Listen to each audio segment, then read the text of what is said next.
সে ব্যক্তি মুমিন নয় যে নিজে পেট পুরে খায় অথচ পাশেই তার প্রতিবেশী না খেয়ে থাকে। প্রতিটি শোনা কথা যাচাই না করে বলে বেড়ানোটাই মিথ্যাবাদী হবার জন্য যথেষ্ট। যে বাড়িতে মহিলারা নেতৃত্ব দেয় সে বাড়িতে কিয়ামতের আগে শান্তি আসার কোনো সম্ভাবনা নেই। কিছু মানুষ আছে যারা আপনাকে মূল্য দেবে না, তাই বলে নিজেকে কখনো মূল্যহীন মনে করবেন না। টাকার সাথে গড়ে ওঠা সম্পর্ক টাকার সাথেই হারিয়ে যায়। কিছু মানুষ অন্যের ভুল ধরার জন্য ব্যস্ত থাকে, কখনো নিজের ভুল লক্ষ্য করে দেখে না সে নিজে কেমন। এই পৃথিবীতে বেকার ছেলে আর কালো মেয়েটা বুঝে জীবন কত কঠিন। তুমি সবার প্রিয় কখনোই হতে পারবে না, কারণ তুমি মানুষ, টাকা নও। জীবনে এমন একটা প্রিয় মানুষ থাকা উচিত সে বুঝবে কখনো ছেড়ে যাবে না। মিথ্যা অভিনয় করা মানুষগুলি বর্তমান সমাজে সবচেয়ে সুখী। সত্য কথা অসত্য লোকের কাছে তিতা লাগে। জীবন হলো একটা অসমাপ্ত উপন্যাস যার শেষটা কেউ লিখে যেতে পারে না। ক্ষমতা তখনই প্রয়োজন যখন আপনি খারাপ কিছু করতে চান। অযথায় সব কিছু করার জন্য ভালোবাসাই যথেষ্ট। কাউকে তার প্রাপ্য সম্মানের চেয়ে অতিরিক্ত দিবেন না, তাহলে তার কাছে আপনার সম্মান হারিয়ে যাবে। মাথায় হোক বা মনে নিজের ব্যথা নিজেকে সহ্য করতে হয়।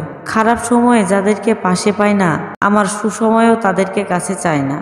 আদর্শ স্ত্রী হলো সেই নারী যে স্বামীর আয়ের উপর নিজের চাহিদাকে সীমাবদ্ধ রাখে।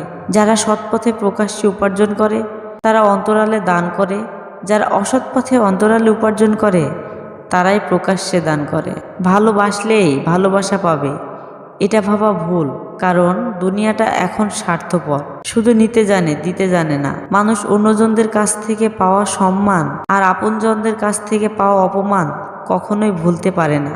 মানুষগুলো বড়ই অদ্ভুত, বেঁচে থাকতে দেখতে চায় না, অথচ মরে গেলে কাফন সরিয়ে সরিয়ে দেখতে চায়। প্রতিশোধ দিতে যাবেন না, সময়ের অপেক্ষা করুন, কারণ পচা ফলগুলো নিজে নিজেই ঝরে যায়। বাবার টাকা না থাকলে সেই সন্তান সবার কাছে অবহেলিত। জীবনের খারাপ সময় হলো আপন মানুষ চেনার পারফেক্ট সময়। বয়সে বড় হওয়ার চেয়ে চিন্তাভাবনা ও মানসিকতার দিক দিয়ে বড় হওয়া অনেক বেশি প্রয়োজন। টাকা ধার দিলে সম্পর্ক নষ্ট হয় না, সম্পর্ক নষ্ট হয় সেই ধারের টাকা চাইতে গেলে।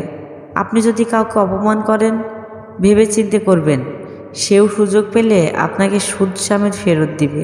গোপনে ক্ষতি করে পাশে থাকার চেয়ে প্রকাশ্যে বিরোধিতা করে দূরে থাকা মানুষগুলোই ভালো। বর্তমান সমাজে যে অন্যায় করে তার কোনো দোষ নেই, যে অন্যায়ের প্রতিবাদ করে সব দোষ তার।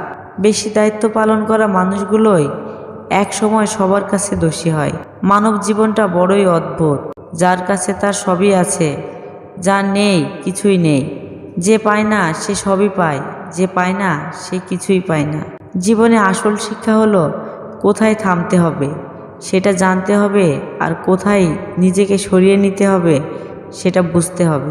কথার রোগ হলো মিথ্যা বলা, জ্ঞানের রোগ হলো ভুলে যাওয়া, দানের রোগ হলো গর্ব করা, সাহসিকতার রোগ হলো অত্যাচার করা, সৌন্দর্যের রোগ হলো অহংকার করা।